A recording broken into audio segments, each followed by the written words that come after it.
एक जमाना था जब रैपर्स की कोई अहमियत नहीं थी। इन्हें म्यूजिक के पास तो दूर, इन्हें म्यूजिक और म्यूजिशियन के दायरे और गलियारे में भटकने तक नहीं दिया जाता था। इन्हें बेसुरा कौवा कह के चिढ़ाया जाता था, जिसके पास न सुर है, न राग, न ताल और न ही संगीत। लेकिन आज की इस वीडियो में हम बात करेंगे एक ऐसे कलाकार के बारे में जिन्होंने भारतीय म्यूजिक इंडस्ट्री की ये समझ ही बदल डाली और एक ऐसा नया आयाम दिया जिसने पूरे भारतीय संगीत को ही नई दिशा दे डाली, खासकर हमारी हिंदी फिल्मों में।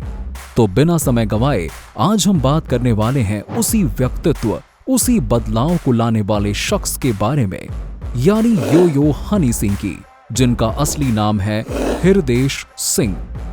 हनी सिंह का नाम भारतीय संगीत जगत में एक ऐसा ब्रांड बन चुका है जो किसी परिचय का मोहताज नहीं है। उनकी अनोखी रैपिंग स्टाइल और दमदार गानों ने उन्हें न सिर्फ भारत में बल्कि दुनिया भर में मशहूर कर दिया है। खास तौर पर युवाओं के बीच उनकी पहचान एक स्टाइल आइकॉन और म्यूजिक सेंसेशन के रूप में होती है। म्यूजिक की दुनिया में हनी सिंह ने अपनी पहचान सबसे पहले एक म्यूजिक प्रोड्यूसर के रूप में बनाई। उनकी म्यूजिक यात्रा पंजाब से शुरू हुई, जहां उन्होंने शुरुआत में लोकल पंजाबी गानों के लिए म्यूजिक कंपोज करना शुरू किया। अपने शुरुआती दिनों में उन्होंने छोटे छोटे म्यूजिक प्रोजेक्ट्स पर काम किया और पंजाबी म्यूजिक इंडस्ट्री में धीरे धीरे अपनी पहचान बनाई।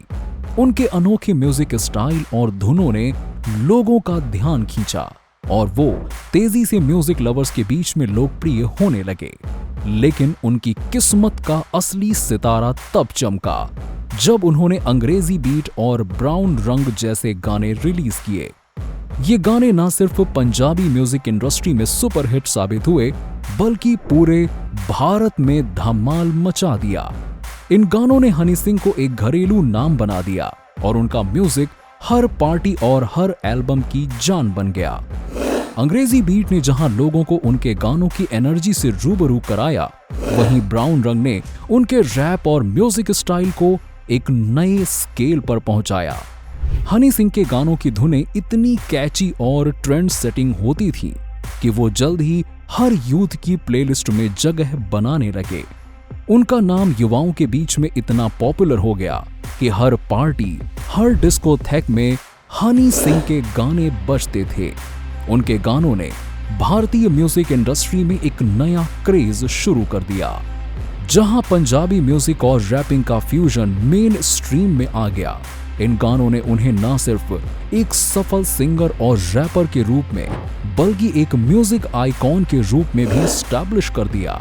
यो यो हनी सिंह का म्यूजिक करियर उनके टैलेंट और मेहनत का नतीजा है।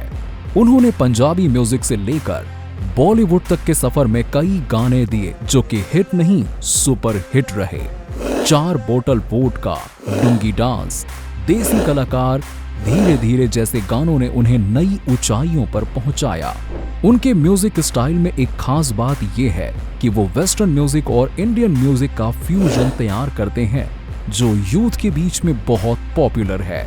खासकर शाहरुख खान की फिल्म चेन्नई एक्सप्रेस के लिए गाए गए लुंगी डांस ने उन्हें एक नई पहचान दी और बॉलीवुड में उनके कदम को और मजबूत कर दिया।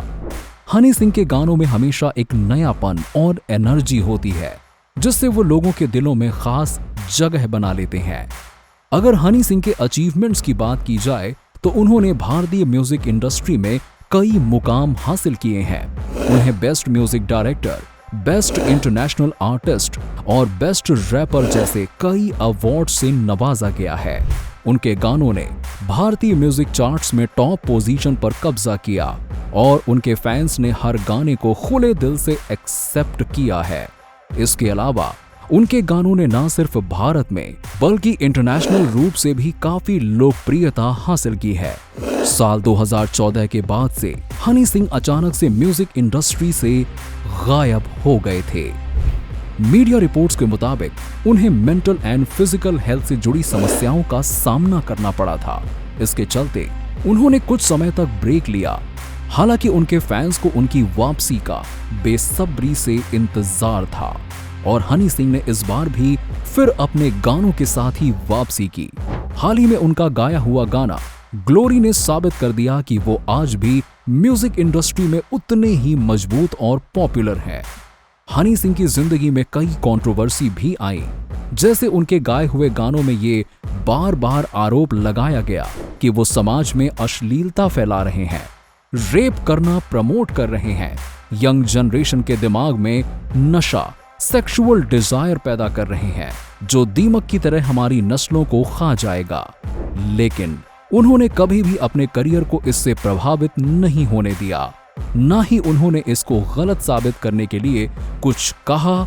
लेकिन जब से उन्होंने कमबैक किया है और हाल ही में दिए गए लल्लन टॉप के इंटरव्यू में उन्होंने इसका जवाब दिया कि मीडिया में जो भी उनके खिलाफ परसेप्शन बनाई गई है, उन्होंने कोई भी पीआर से उसे धूमिल करने की कोशिश नहीं की, क्योंकि उन्हें पता है लोगों को सच एक दिन पता चलेगा और वो सच सब जानते हैं।